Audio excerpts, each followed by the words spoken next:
పరమ తండ్రి అయిన దేవా, యేసుక్రీస్తు ప్రభువా, నీ వాక్యము ధ్యానిస్తూ ఉండగా ఈ ఉదయకాలం మీరే మా అందరితో మాట్లాడండి. జీవము గల మాటలు ప్రకటించబడుచుండగా వినగల చెవి, గ్రహించగల మనసు, అనుసరించి నడుచుకునే జీవితం మాలో ప్రతి ఒక్కరికి మీరు దయచేయమని ప్రభువును ప్రియరక్షకుడైన యేసు నామమున ఈ వాక్యోపదేశం ప్రారంభిస్తున్నాము తండ్రి. ఆమేన్. ఆమేన్.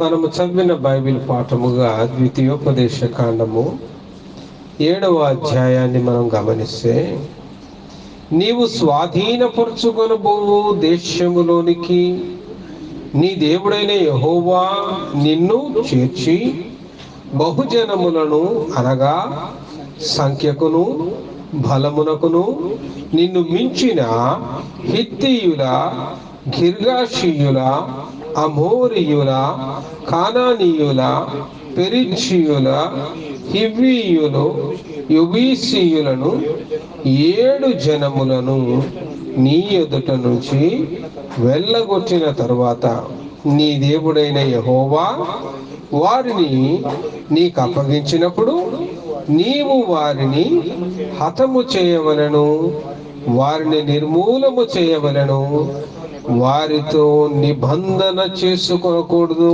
వారిని కరుణింపకూడదు. వాటిని ఏం చేయాలట? మనం హతము చేయాలి, నిర్మూలము చేయాలి, నిబంధన చేసుకోవద్దు, కనికరించకూడదు. ప్రత్యేకంగా 7 జనాల గురించి ఇక్కడ చెప్పబడ్డది. కానాను, పాను, తేళ్లను ప్రవహించే ఒక ఆశీర్వాదకరమైన దేశం. బానిస బ్రతుకుల్లో 400 ఏళ్ళు మగ్గిన ఇజ్రాయేలీలకు దేవుడు స్వాస్థంగా ఇచ్చాడు. అది అబ్రహాముకు దేవుడు ఆయనను ప్రేమించి ఇచ్చిన దేశం.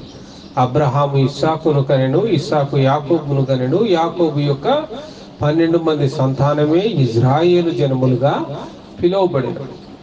అయితే యాకోబు యొక్క కాలంలో యోసేపు చిన్నవాడుగా ఉన్నప్పుడు ఐగుప్తుకు అమ్మివేయబడ్డప్పుడు ఆ సమయంలో 7 సంవత్సరాలు కరువు వచ్చింది. ఆ 7 సంవత్సరాల కాలంలో యాకోబు యొక్క కుటుంబీకులు, అంటే ఆయన యొక్క 12 మంది సంతానము, వారి యొక్క భార్యలు, పిల్లలు, అలా యాకోబు కుటుంబీకులు. ఇప్పుడు యాకోబుని ఏమన్నారు? వారికి ఉన్న పిల్లల్ని ఇజ్రాయేలీలు అన్నారు. 70 మంది ఇజ్రాయేలీలు ఆ కానాన్లో కరువు ఉంది కాబట్టి ఆ కరువుని ఎదుర్కోవడం కోసం వాళ్ళు ఎక్కడికి వెళ్ళాల్సి వచ్చింది? పక్కనే ఉన్న ఐగుప్తు దేశానికి వెళ్ళాల్సి వచ్చింది. ఐగుప్తులో చిన్నవాడు ఎప్పుడైతే అక్కడికి అమ్మివేయబడ్డాడో అద్భుతంగా ఇప్పుడు ఆ చిన్నవాడైన యోసేపే ఐగుప్తులో ప్రధానిగా నియమించబడ్డాడు. ఆ కరువు యొక్క ప్రతి కార్యం చూసుకోవడానికి దేవుడు అధికారంలో ఆయన నిలబెట్టాడు. అలా యోసేపు యొక్క ప్రేమను బట్టి ఆ కరువు కాలంలో వీళ్ళు ఏం చేశారు? ఐగుప్తులోనే ఉండిపోవాల్సి వచ్చింది. ఐగుప్తులో ప్రధాని యొక్క కుటుంబీకులు కాబట్టి రాజభోగాలు ఇవ్వబడ్డాయి, అధికారాలు ఇవ్వబడ్డాయి. ఇజ్రాయేలీలందరికీ కూడా ఉన్నతమైన పదవులు ఇవ్వబడ్డాయి. పదవుల్లో ఉన్నారు, అధికారాల్లో ఉన్నారు. ఇక వదిలిపోబుద్దైతే అనండి. అట్లా ఆ తరం గతించింది, 2వ తరం గతించింది. సంవత్సరం కాదు, 10 ఏళ్ళు కాదు, 20 ఏళ్ళు కాదు, 100 ఏళ్ళు కాదు, చివరికి ఎన్ని సంవత్సరాలు అక్కడ ఉన్నారట? 400 సంవత్సరాలు. ఒక 100 ఏళ్ళు గతించేలోగా అసలు యోసేపును గురించి, తన తరమును గురించి ఆ చరిత్ర తెలవని కొత్త రాజులు ఐగుప్తుని ఏలడం ఆరంభించారు. అప్పుడు వాళ్ళు ఈ ఇజ్రాయేలుల సంఖ్యకు మించి ఉన్నారే, ఏదో రకంగా ఇజ్రాయేల్ని హతము చేసి బానిసలుగా మనం పెట్టుకుందాం, వీళ్ళకు రాజభోగాలు ఇచ్చేదేంది, వీళ్ళకు అధికారాలు ఇచ్చేదేంది అని రాజభోగాలలో, అధికారాలలో ఉన్న ఇజ్రాయేలు ఇప్పుడు ఎక్కడికి మారింది? బానిస సంఖ్యలకు మారింది. బానిసలుగా మార్చబడ్డారు. ఆ బానిసత్వంలో వాళ్ళు దేవుని వైపు మొరపెట్టగా దేవుడు వారికి తిరిగి అబ్రహాముతో చేసిన నిబంధనను జ్ఞాపకం చేసుకున్నాడు. తిరిగి వారి యొక్క స్వాస్థ్యమైన కానానుకు వారిని చేర్చడానికి మోషే యొక్క నాయకత్వంలో వారిని మరి ఆ యొక్క విడుదలను ప్రకటించాడు. అద్భుతమైన విడుదల. ఐగుప్తు నుంచి బయలుదేరారు, వచ్చారు. మార్గంలో కొంతకాలంలో కొన్ని పరిస్థితులు దాటుకుంటూ వచ్చారు. ఎర్ర సముద్రం దాటారు. మరి ఎన్నో ఆకలి బాధలు దాటారు. నీరు లేని దగ్గర జలమునిచ్చాడు. ఆకలేసినప్పుడు మన్నాను కురిపించాడు. మాంసము కావాలంటే పూరేళ్లను రప్పించాడు. 40 సంవత్సరాలు అరణ్య యాత్రలో వారి యొక్క బట్టలు మాయలేదట, వారి శరీరంలో ఒంటిలో బలము తగ్గలేదట, వారు వేసుకున్న చెప్పులు అరగలేదట. ఉన్నదన్నమాట. 40 సంవత్సరాలు 40 సంవత్సరాలు వాడే చొక్కాలు ఏమన్నా ఉన్నాయా అంత స్టాండర్డ్? కానీ ఆ రోజుల్లో మరి వాళ్ళు వేసిన వాళ్ళ చొక్కాలు మాయ లేదు అని బైబిల్ చెప్తూ ఉన్నది. వారు వేసుకున్న చెప్పులు అరగలేదట. పాట కరోనా కంపెనీలు కూడా పనికిరాలేదు. మరి 40 సంవత్సరాలు అరగని చెప్పులంటే ఏంటది? ఇది ఒక పక్కన పెడితే అసలు వాళ్ళ ఒంట్లో బలము, ఇది ఇంకా వింత. ప్రతి సంవత్సరం మన శరీరంలో మార్పులు అయితే కదా. ఎప్పుడు ఎవరి బలం ఎవరి శక్తి ఉంటుందా? ఒక ఏజ్ రాగానే వద్దన్నా బీపీ వస్తుంది, కోరుకుంటాడు ఎవడన్నా రావాలని. వద్దన్నా షుగర్ వస్తుంది, వద్దన్నా ఆటోమేటిక్గా కొలెస్ట్రాల్ పెరుగుతుంది. శరీరంలో సంవత్సరం మన శరీరంలో ఆ మార్పులు అనేవి సహజం. That is called ageing. వయసుతో పాటు వచ్చే మార్పులు. వృద్ధాప్యంలో మోకాళ్ళ నొప్పులు వస్తాయి, వృద్ధాప్యంలో బలహీనత వస్తుంది, అలసిపోతారు, సత్తు ఉండదు. ఇవన్నీ కానీ 40 సంవత్సరాల యాత్రలో వారి ఒంటిలో బలము తగ్గలేదు. హల్లెలూయా. మరి ఎంతో మంది జనాలు వాళ్ళకు అడ్డంగా నిలబడ్డారు. ఈ 400 ఏళ్లలో వీళ్ళ సొత్తైన కానాను వేరే అన్యజాతీయులు ఆక్రమించుకొని వాళ్ళు స్థిరపడ్డారు. ఇప్పుడు 400 ఏళ్ల నుంచి అక్కడ స్థిరపడ్డారంటే అక్కడ ఉన్నోడికి ఎట్లుంటుంది? అది మా own village, that is my own town, that is my own city, that is my own country అంటాడు. 400 ఏళ్ళకు ముందు వాడిది కాదు, కానీ 400 ఏళ్ళ నుంచి వాడిది. ఇప్పుడు వాడిని అడిగితే ఏమంటాడంటే తరతరాలుగా 400 ఏళ్ళ నుంచి ఉంటున్నా మా దేశం అంటాడు.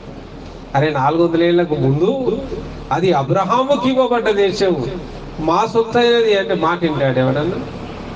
వినడుగా. మరి మీ దేశం వదిలి మీరు ఎందుకు పోయారు?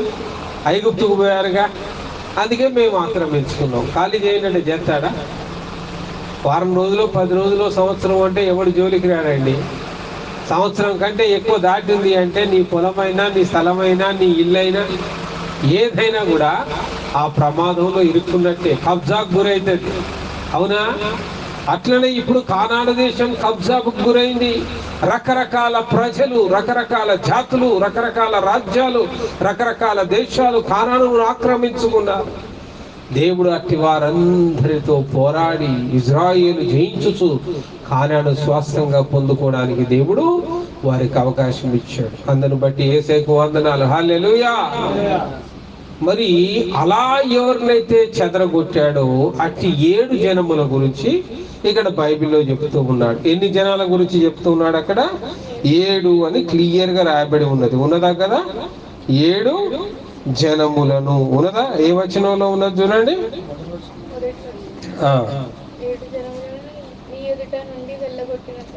7 జనములను నీ ఎదుట నుంచి వెళ్ళగొట్టాలి. ఈ 7 జనాలను గురించి ఎందుకు చెప్పాడు? 7 జనములను ఇప్పుడు వెళ్ళగొట్టాలి అంటే ఈ రోజున్న మన ఆత్మీయ స్థితికి వాటిని ఎలా అర్థం చేసుకోవాలి? ఇప్పుడు మన చుట్టూ ఉన్న జనాలను ఎలాగొట్టమనా దాని అర్థం? మనతో పాటు నివసించున్న ఎలాగొట్టమనా దాని అర్థం? అది కాదు.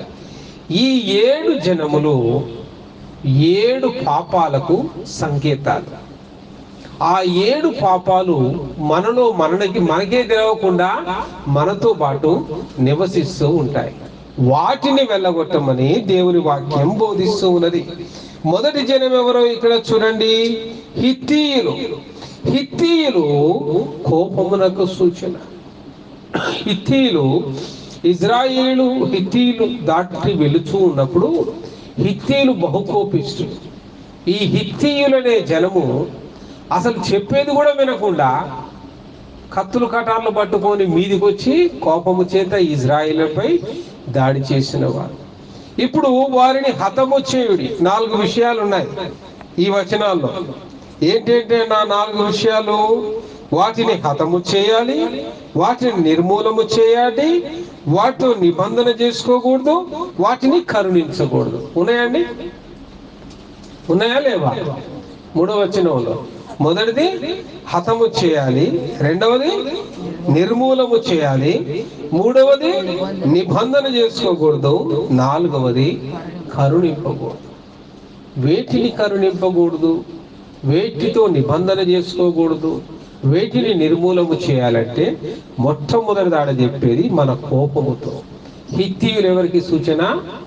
కోపం.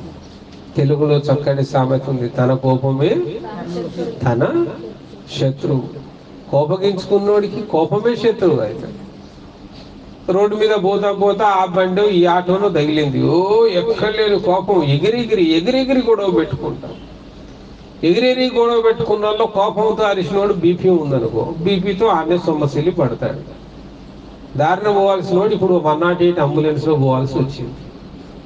ఎందుకురా ఇంత పరిస్థితి వచ్చింది, గుండెపోటు ఎందుకు వచ్చింది, పక్షవాతం ఎందుకు వచ్చింది అంటే దారిలో వాడు తగిలాడని పెద్ద గరిశాను కోపంతో.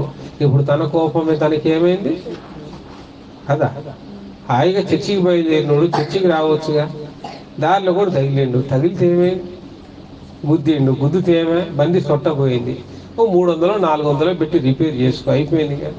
పెద్ద పంచాయతీ పెట్టి కోపం తెచ్చుకొని అరిసి కరిసి నీ ఆరోగ్యాన్ని పాడు చేసుకొని ఆలయంలో ఉండాల్సిన వాడు ఇప్పుడు ఏడున్నాడు, ఆసుపత్రిలో ఉన్నాడు.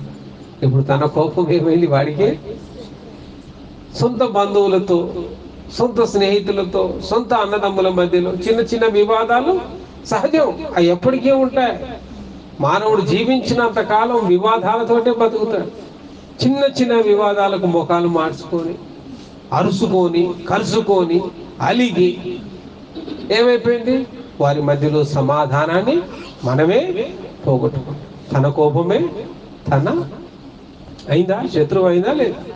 భార్యాభర్తల మధ్యలో ఆ కోపం విడాకుల కాడికి తీసుకొస్తాం. అన్నదమ్ముల మధ్యలో ఆ కోపం ఒకటి మీద ఒకడు హత్య చేసుకునే కాడికి, ఆస్తులు పంచుకునేటప్పుడు తీసుకుని వస్తుంది. ఎన్నో రకాలు. కాబట్టి ప్రియులారా, హిత్తీయులు కోపమునకు సూచన. That is an angry spirit. కోపం అనే దురాత్మ. దానితో నిబంధన చేసుకోవాలి. నువ్వెంత సంతోషంగా, ఎంత మౌనంగా, ఎంత ప్రశాంతంగా బతుకుతావో నీ ఆరోగ్యం కూడా అంత ప్రశాంతంగా. ఎంత కోపంగా నువ్వు బతుకుతావో ఆ కోపమే రేపు నేను నాశనం చేస్తాను. కాబట్టి నీవు నిర్మూలన చేయవలసిన మొట్టమొదటిది ఏంటట? నీ యొక్క కోపం. అందుకే హిత్తీయులతో మీరు వారిని నిర్మూలన చేయండి అంటారు. రెండో గుంపు ఎవరు? గిర్గాషీయులు. గిర్గాషీయులు లోక సంబంధమైన ఆశలకి వారు సూచనగా ఉన్నారు. ఎంతసేపు ఏమి తిందుమా, ఏమి తాగుదుమా, ఏమి సంపాదించుకుంటుమా. లోకాశలు ఏంటండి? ఉన్నదాంతో తృప్తిగా ఉంటావా? అసలు తృప్తి అనే మాట ఉందా? లోకాశలు అంటే ఏంటి? ఈరోజు బండి ఉందిగా చాలు అనుకుంటావా? ఈ బండి కారుగా మారాలనుకోవడమే లోకాశ. ఒక ఇల్లుందిగా బతకడానికి చాలనుకుంటావా? పెద్ద ఇల్లు కావాలా, సొంత ఇల్లు కట్టుకోవాలా, ఇంకో 4 కట్టుకొని కిరాయిలకు ఇచ్చుకొని కిరాయిల మీద బతకాలా, లోకాశ. ఏమి తిందుమా, ఎప్పుడు తిండికోలే. ఏమి తిందాం, ఏమి తాగుదుమా, ఎలా సుఖింతుమా, లోకాశ. నువ్వు ఎట్టున్నా ఉండకపోయినా తిండి అదే అండి. రిక్షా దొక్కేవాడు అదే తింటాడు, అర్థమైందా? కారులో పోయేవాడు అదే తింటాడు. ఎవడైనా అన్నమే తినాలి, పెద్ద ఏముండదు. మా అంటే క్వాలిటీ తేడా ఉంటుందేమో. వాడు రేషన్ బియ్యం తింటాడేమో, నువ్వు కొనుక్కొని సన్న బియ్యం తింటావేమో. నీ అరుగుదల శక్తి చిన్నది కాబట్టి సన్న బియ్యం తింటావు.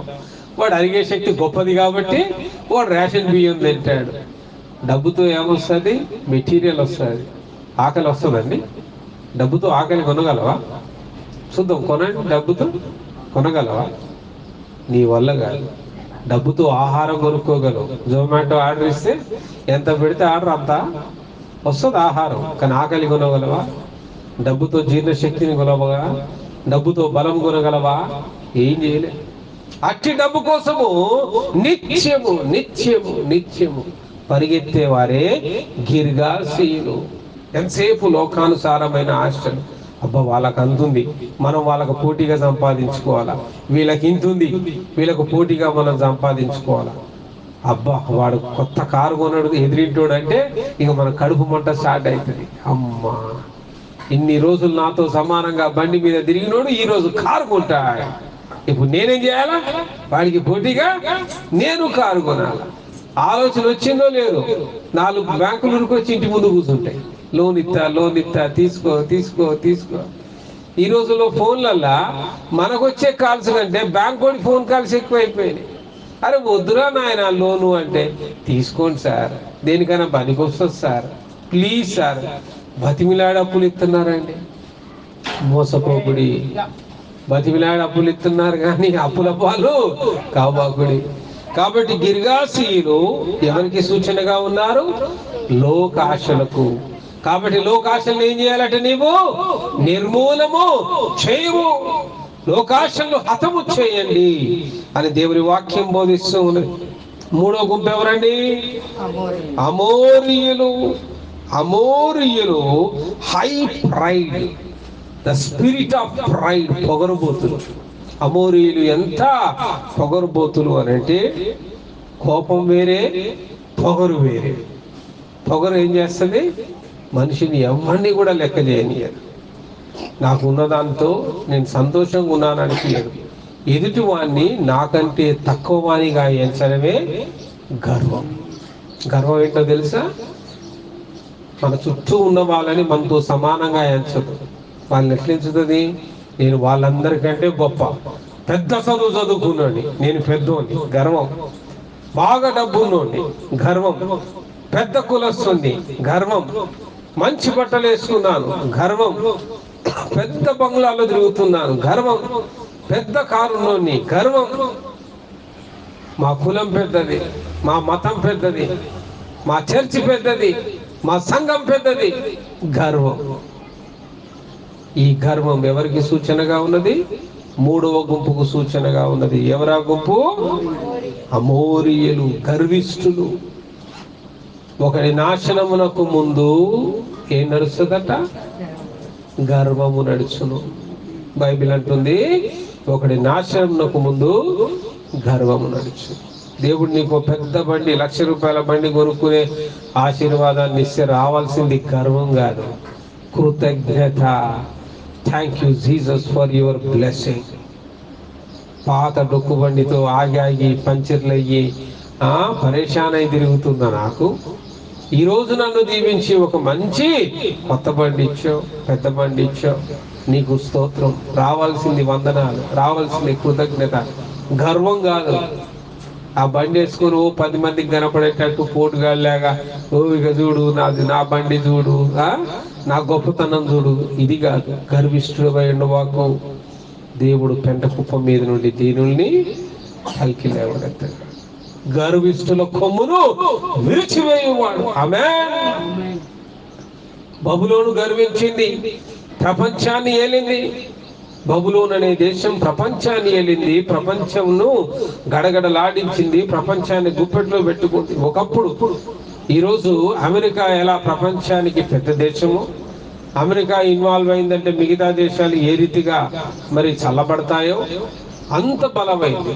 బబులోన్ ఎంత గర్వించిందంటే ప్రపంచాన్ని గడగడలాడించింది. బబులోనుని ఏలిన నెబుకద్నెజర్ అనే మహారాజు, నేనే ప్రపంచాన్ని ఏలు గొప్ప రాజు, ఇక మీకు దేవుడు ఎవడురా, నేనే దేవుడను.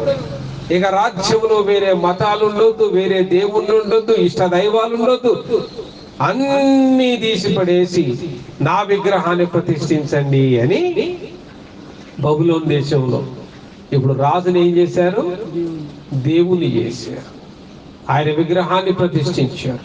ఇక ఇంగ్లాండ్లో ఇష్ట దైవాలు ఉండడానికి వీల్లేదు. ఇక దేశమంతా ఒకే మతం, ఒకే మాట, ఒకే దైవం. ఇళ్లలో ఉన్న ఇష్ట దైవాలన్నీ తీసేసి ఆ రాజుగారి ఫోటోల్లో ఇళ్లలో ఏం చేశారు? దేవుడిగా పూజించడం మొదలు పెట్టారు. తెలుసు కదా బబులోను యొక్క చరిత్ర, నెబుకద్నెజర్ యొక్క చరిత్ర. దేవుడు నెబుకద్నెజరుతో మాట్లాడాడు.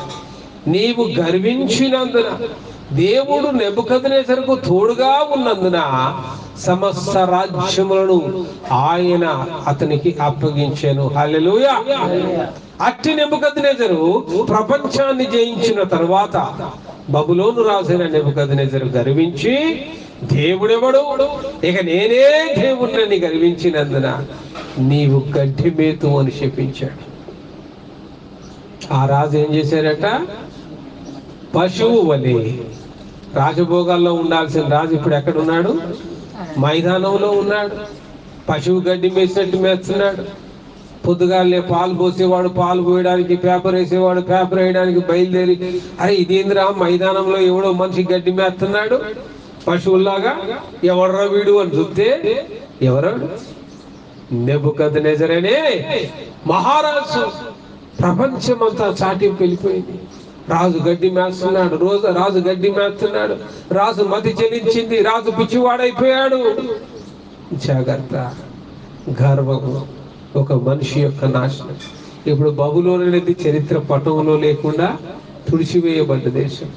సరదాగా టూరిజానికి పోయి నువ్వు చూద్దామన్నా కూడా దెర్ ఇస్ నో బబులోను. బబులోను అనే దేశం లేదు. వాడి గర్వం ఏమైంది? ప్రపంచ పటములో నుంచి దాన్ని తుడిచి అందరూ ఆక్రమించుకుంటారు. చుట్టుపక్కల ఉన్న దేశాల్లో అందరూ యుద్ధం చేశారు. రాజు పిచ్చోడు అయిపోయాడు. ఇంకెవడు ఆర్గనైజ్ చేస్తాడు? ఎవడి స్వార్థం వాడితో ముక్కలు ముక్కలు ముక్కలుగా బబులోను విడిపోయింది. బలహీనమైన బబులోను చుట్టుపక్కల ఉన్న దేశాలు ఆక్రమించుకొని బానిసలుగా మార్చుకున్నాడు. చూడండి ప్రియులారా, ఒకటి గర్వం ఎంత నాశనానికి దారితీస్తుంది. కాబట్టి మనలో ఏమేమి ఉండొద్దని నేర్చుకున్నారు ఇప్పటికీ? మొదటిది కోపము, రెండవది లోకాశలు, మూడవది గర్వము, నాలుగో గుంపు ఎవరట? కానానీయులు. ఈ కానానీయులు unstable minded people. Unstable mind అంటే ఏమంటాం? అస్థిరమైన మనస్తత్వము కలిగిన వారు. కాసేపు ఇటు అంటారు, కాసేపు అటు అంటారు, ఒక స్థిరంగా ఉండదు. అరే ఈరోజు మరి మన ఇంట్లో ప్రార్థన పెట్టుకున్నాం, మరి ఇంట్లో మనం 30 మందిని పిలుచుకున్నాం, 30 మందికి ఇది ఏర్పాటు చేద్దాం, ఒక ప్లాన్తో పోతారు ఎవరైనా కదండి. మళ్ళీ కాసేపు అయిన తర్వాత 30 మందిని కాదు 50 మందిని పిలుద్దాం అంటాడు. మళ్ళీ కాసేపు అయిన తర్వాత ఇది కాదు అది టిఫిన్ చేద్దాం అంటాడు. ఇది కాదు భోజనం అది చేద్దాం అంటాడు. చివరికి అడి చేసి ప్రోగ్రామ్ మాత్రం లాస్ట్కు నాశనం చేసి పెడతాడు. దాన్నే అస్థిరత. పెళ్లి చూపుల్లో 4 అమ్మాయిలు దోస్తాడు. ఇప్పుడు 4 బెటర్ ఎవరు చేసుకోవాలో అర్థం కాదు. అస్థిరత. ప్రార్థన చేద్దాం, దేవుని సన్నిధిలో కనిపెడతాం, దేవుని చిత్తాన్ని తెలుసుకుందాం. ఏమున్నది? అస్థిరత. 10వ తరగతి అయిపోయింది, ఏ కోర్సు చేయాలి అర్థం కాదు. ఒకడు మ్యాథ్స్ తీసుకోరా ఇంజనీర్ అవుతామంటాడు, ఒకడు బైపీసీ తీసుకోరా డాక్టర్ అవుతామంటాడు, ఒకడు కామర్స్ తీసుకోరా బ్యాంక్ ఎంప్లాయ్ అవుతాడు, ఒకడు హిస్టరీ తీసుకొని గ్రూపులు ప్రిపేర్ అయితే రేపు కలెక్టర్ అవుతావురా. అస్థిరత. ఎడిపోవాలి అర్థం కాదు, ఏం చేయాలి అర్థం కాదు. ఇంటర్ ఎంపీసీ తీసుకుంటాడు ఇంజనీర్ అయిదామని, ఫస్ట్ ఇయర్లో మ్యాథ్స్ తప్పు ఉందని అబ్బో ఇది డేంజర్ ఉన్నది. సెకండ్ ఇయర్లోకి ఏం చేస్తున్నాడు? మళ్ళీ బైపీసీ మారుతా, బొమ్మలు ఎత్తే పాస్ అవుతామటగా ఎవడో చెప్తాడు. వచ్చిన తర్వాత తెలుస్తుంది చదవడం ఎంత కష్టం అనేది. దీనికంటే మ్యాథ్స్ సుఖంగా ఉందిరా. అస్థిరత. ఈ వ్యాపారం పెడదామని డబ్బు సమకూర్చుకుంటాడు, ఎవడో సలహా ఇస్తాడు, బట్టల కొట్టు ఏడ నడుస్తుందా ఈ రోజుల్లో, దానికంటే బ్యాంగిల్ షాప్ పెట్టు బాగా నడుస్తుంది. బట్టల కొట్టు కోసం 3 నెలల నుంచి ప్లాన్ వేసి ఎంక్వైరీ చేసి సూరత్ పోయి చూసి ప్లానింగ్ చేసుకొని షాపు చూసి రెంట్ కట్టి అడ్వాన్స్ కట్టి చివరికి బట్టల కొట్టుని ఏం చేశాడు? లాస్ట్ మూమెంట్లో బ్యాంగిల్ షాప్ చేశాడు. అస్థిరత. ఈ అస్థిరంగా ఉన్నవాడు ఎప్పుడైనా బాగుపడతాడండి భూమి మీద? అస్థిరమైన మనసు ఉన్నవాడు ఎప్పుడైనా బాగుపడ్డాడు చూసారా? వాడు ఎప్పుడు అటో కాలు ఇటో కాలు, ఆ పడవ మీద కాలు ఈ పడవ మీద కాలు వేసి 2 పడవలు అటు పోగానే మురిగి చచ్చుడే తప్ప వాడి జీవితం అంతా నాశనమే. ప్రతి దాంట్లో నష్టాన్ని తెస్తాడు, ప్రతి దాన్ని నాశనం చేస్తాడు. వాళ్ళు ఎవరట? కానానీయులు. ఇట్టి కానానీయులను హతము చేయుడి, ఇట్టి కానానీయులను నిర్మూలము చేయుడి. నీలో ఉన్న అస్థిరతను. కానానీయులు అంటే ఎవరండి? నీలో ఉన్న అస్థిరమైన మనసు. కష్టాలు వచ్చినప్పుడు యేసయ్య కావాలా, ప్రార్థనలు, ఉపవాస ప్రార్థన, కన్నీటి ప్రార్థన, రకరకాల ప్రార్థనలు. అంత మంచిగా ఉంటుంది, ఆరోగ్యంగా ఉంటుంది, బలంగా ఉంటుంది, మంచి ఆశీర్వాదం, నెల మంచిగా జీతం వస్తుంది, డబ్బులు వస్తున్నాయి. మరి రారా చర్చికి రా, ఆదివారం కదా అంటే, ఇప్పుడు చర్చికి వస్తే ఈరోజు షాప్ ముడితే ఏందనుకున్నావు, ఎంత లాస్ అనుకున్నావు? ఇప్పుడు బాగానే ఉన్నాంగా, మళ్ళా కష్టం వచ్చినప్పుడు చూద్దంతి అస్థిరత. అన్ని పరిస్థితుల్లో ఒకేలాగా ఉండడమే స్థిరత్వం. హల్లెలూయా, యేసయ్యకే మహిమ కలుగునుగాక. 5వ గుంపు ఎవరటండి? They have the nature of hate, అంటే ఎదుటి వాడిని అసహించుకునే ఒక గుంపు. హేట్. కొద్దిమంది ఉంటారు ప్రతి దానికి గొడవే, ప్రతి దానికి మరి ఎదుటి వాళ్ళని అసహించుకుంటూనే ఉంటారు, గొడవ పడుతూనే ఉంటారు. మరి ఎదుటి వాళ్ళతో ఎప్పుడు సమాధానంగా ఉండరు. భార్యతో సమాధానంగా ఉండరు, తల్లిదండ్రులతో సమాధానంగా ఉండరు, అన్నదమ్ములతో సమాధానంగా ఉండరు, తోటి ఉద్యోగస్తులతో సమాధానంగా ఉండరు, బంధువులతో సమాధానంగా ఉండరు. వాడు ఫంక్షన్ పెడితే చుట్టాలు ఒక్కరు రాడు, అంత బ్రహ్మాండంగా రిలేషన్స్ మెయింటైన్ చేస్తాడు. ఇంట్లో బర్త్డే పెడితే కనీసం ఆఫీసు ఒక్కరు రాడు, అంత బ్రహ్మాండంగా ఉంటాయి రిలేషన్స్. ఊకే అసహించుకునేవాడిని ఎవరు స్నేహం చేస్తారండి? కొద్దిమంది ఉంటాడు హేట్ నేచర్ ఉన్న వాళ్ళు, ప్రతి దానికి అసహ్యమే, ప్రతి దానికి అసహ్యమే. ఏదో కాసేపు టీ తాగుదామని దారి లాగాం, టీ తాగాం, టీ తాగాం, అయిపోయింది. ఏం బాగుంది టీ, చక్కెర ఎక్కువ వేసిండు. ఇంకొక భోజనం చేస్తాడు, ఏం భోజనం ఇది, కారం ఎంత ఎక్కువ ఉంది, అన్నిటికీ అసహ్యమే. ఇక వాడు ఏం బాగుపడతాడంటే అన్నిట్లో తప్పును వెతికేవాడు, అన్నిటినీ అసహించుకునేవాడు. తినే దాంట్లో తృప్తి లేదు, తాగే దాంట్లో తృప్తి లేదు, ఉద్యోగంలో తృప్తి లేదు, కుటుంబంలో తృప్తి లేదు, ఎక్కడ కూడా తృప్తి లేకుండా అన్నిటినీ హేయంగా అసహించుకునేవాడు సంతోషంగా ఉండగలడా? మౌనం సమాధానంగా ఉండగలడా? కంటి నిండా నిద్ర కూడా పోలేదు. ఏంద్రా వాతావరణం ఇంత వేడి ఉందంటాడు, దానికి కూడా అసహించుకోవడం. సర్లే దేవుడు వీడ బాగా కష్టపడతాడు, వేడి ఉందని వర్షం కురిపిస్తాడు అనుకో, ఏంది పిచ్చి వర్షం, బురద చేసిపోయింది, అది కూడా అసహ్యమే వాడికి. చలికాలం వచ్చినా అసహ్యమే, ఒళ్ళంతా బగులుతుంది, ఊరికే వ్యాసనీళ్ళు క్రీములు రాసుకొని బతకాలి, ఏంద్రీ బతుకు అంటాడు. ఎండాకాలం వస్తే వేడిగోల, చలికాలం వస్తే ఒళ్ళు బొగులుతుందని గోల, వర్షాకాలం వస్తే బురద అవుతుందని గోల. ఇక వాడి జీవితంలో సంతోషం ఏముంది? అన్నిటినీ అసహించుకునేవాడు, తినే దాంట్లో, తాగే దాంట్లో. అది చాలా హేయమైనది ప్రియులారా. అట్టిది నీలో నుంచి నిర్మూలము చేయము, హతము చేయము అని దేవుని వాక్యం బోధిస్తూ ఉన్నది. తర్వాత గుంపు ఎవరినైనా చదవండి. హివ్వీయులు, ఏ మాత్రము కూడా కృతజ్ఞత లేనివారు.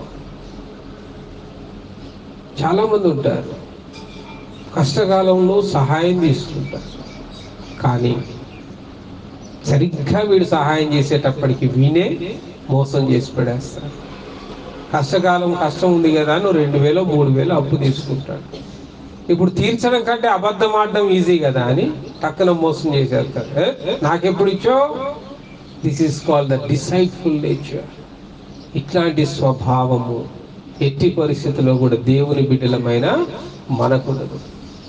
ఎందుకు ఉండకూడదు అంటే, మనం దీంట్లో కడగబడ్డాము, యేసు రక్తములో కడగబడ్డవారు. నీతిమంతుడు లేడు, ఒక్కడైనను లేడన్న బైబిల్ వాక్యమే ఏమని బోధించిందో తెలుసా?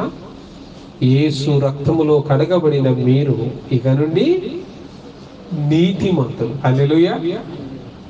ఈ నీతిమంతుడికి స్వభావం ఉండొచ్చా? డిసైడ్ఫుల్ నేచర్ ఉండొచ్చా? ఒకరిని ఎదుటి వాడిని మోసం చేసే, మరి ఎదుటి వాడిని ద్రోహం చేసే నేచర్ ఉండొచ్చా వాడికి? ఎట్టి పరిస్థితుల్లో కూడా కృతజ్ఞత లేని అట్టి స్వభావాన్ని మనం కలిగి ఉండదు. చాలా మంది మానవులకుండా గొప్ప చెడ్డ లక్షణం ఏంటంటే, అది గొప్ప చెడ్డ లక్షణం ఏంటంటే కృతజ్ఞత లేని జీవితం. కష్టాల్లో, కరువుల్లో, కాటకాల్లో ఆదుకున్న వ్యక్తులనే మర్చిపోతారు, సహాయం చేసిన వాళ్ళనే మర్చిపోతారు. ఏం చేసిండు సహాయం? 2 రూపాయలు వడ్డీ తీసుకోలే, మళ్ళీ ఉల్టా రూబాబు. నీ స్నేహితుడు నీకు 2 రూపాయల వడ్డీకి ఇస్తే నష్టం ఏంటి? తక్కువనేగా, అందరికంటే తక్కువగా ఇచ్చాడుగా. ఆపదలో ఆదుకున్నాడుగా. ఆ సమయాన్ని వాడు ఇవ్వకపోతే హాస్పిటల్లో గుండె ఆపరేషన్ ఆగిపోయి చచ్చిపోయి బొందపెట్టి ఫోటోకు దండేసి దినాలు చేసేటోడివిగా. ఆ పరిస్థితి నుంచి గట్టెక్కిచ్చాడన్న కృతజ్ఞత లేదు. కానీ నలుగురితో ఏం చెప్పుకుంటాడు? ఏం చేసిండండి? స్నేహితుడేగా, ఫ్రీ ఇవ్వచ్చుగా.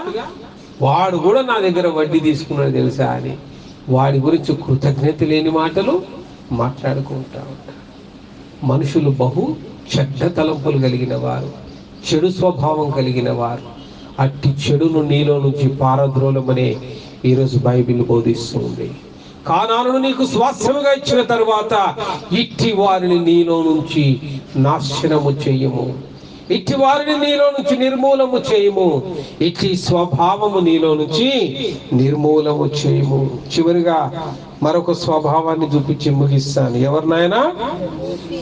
యోబూసీయులు. వీరే కలహప్రియులు. యోబూసీయులు ఎవరట? కలహప్రియులు. నువ్వేం మాట్లాడకపోయినా వాడే వచ్చి గెలుపుకొని పంచాయతీ పెట్టుకుంటాడు. తెలుసా కలహప్రియులు ఎట్లుంటారు? ప్రతి దాంట్లో గొడవలు వెతుక్కునేవాడే కలహప్రియుడు. తప్పులు పట్టడం, గొడవ వెతుక్కోవడం. ఒక్కొక్కసారి వింతగా ఉండేది మనుషుల స్వభావం, చాలా వింతగా అనిపించేది. మంచి ఏదైనా కొత్త సొక్కా కొనుక్కున్నాం అనుకుంటే పక్కనోడు అడుగుతాడు, అరే భలే కూడాదా కొత్త సొక్కా, ఎంత అయింది అంటే 1000 రూపాయలు అయింది. రేపిచ్చోడా, బట్ట తీసుకుంటే 300, కుట్టితే 300, 600 అయిపోయి 400 మిగులుతాయి. ఏంద్రా దీనికి 1000 రూపాయలు ఖర్చు పెట్టినా సలహా ఇచ్చినా, అరే పెద్ద ఆయన కదా అనుభవంతో చెప్పిండని ఈసారి మనం ఏం చేస్తాం? కుట్టించుకొని ఇంకో ఫంక్షన్లో కలుపుతాం. అరే ఈ సొక్కా బాగుందిరా, ఎక్కడిది అంటే కుట్టించినా అంటాం. కుట్టించినవా? పిచ్చోడు వారా నువ్వు? రెడీమేడ్ అంత దొరుకుతుంటే మార్కెట్లో బట్టల షాప్ పోయి బట్ట కొలత తీసి టైలర్కి ఇచ్చి కొలతలు ఇచ్చి మళ్ళా పోయి తెచ్చి పిచ్చోడు వారా నువ్వు అంటే వీడికి ఏదంటే ఏది చెప్పినా ఉల్టా ఇంకోటి చెప్పాల. మనం పోయే దారి తప్పు అని నిరూపించడమే అదే కలహప్రియుడు. కొద్దిమంది నువ్వు వెంటగా ఉంటాడు. అరే చాలా రోజులు అయింది కదా, పలకరిద్దాం, ఫోన్ చేసి మంచిగా ఉన్నావా, ఆరోగ్యం ఏమైనా నా ఆరోగ్యానికి, ఇది కూడా తప్పండి. మంచిగా ఉన్నావా, ఆరోగ్యం బాగుందా, ఇది క్షేమ సమాచారం కాదా, పలకరింపు కాదు ఇది. ఈ పలకరింపులో ఎదురోడికి ఏమవుతుంది? ఇప్పుడు వాడు ఫోన్ చేసి బాగున్నావా అంటాడా నన్ను అంటే ఏమైనా నేను రోగిస్తున్నా అంటే ఇక బతుకున్నా లేనా అని తెలుసుకుంటాడా? ఈసారి ఇట్టన్నాడు కదా అని మనం ఏం మాట్లాడము. ఈసారి వాడికి ఎంత పొగరు చూడు, కనీసం పలకరించట్లేదు. వాడు పలకరిస్తేనేమో పంచాయతీ, పలకరించకపోతేనేమో వాడి గర్వం చూడు ఎంత పెరిగి. వీళ్ళు ఏమంటాం ఇప్పుడు? కలహ ప్రియుడు. వీళ్ళు ఎవరట? ఈ కలహ ప్రియులు ఎవరట? జబూసీయులు.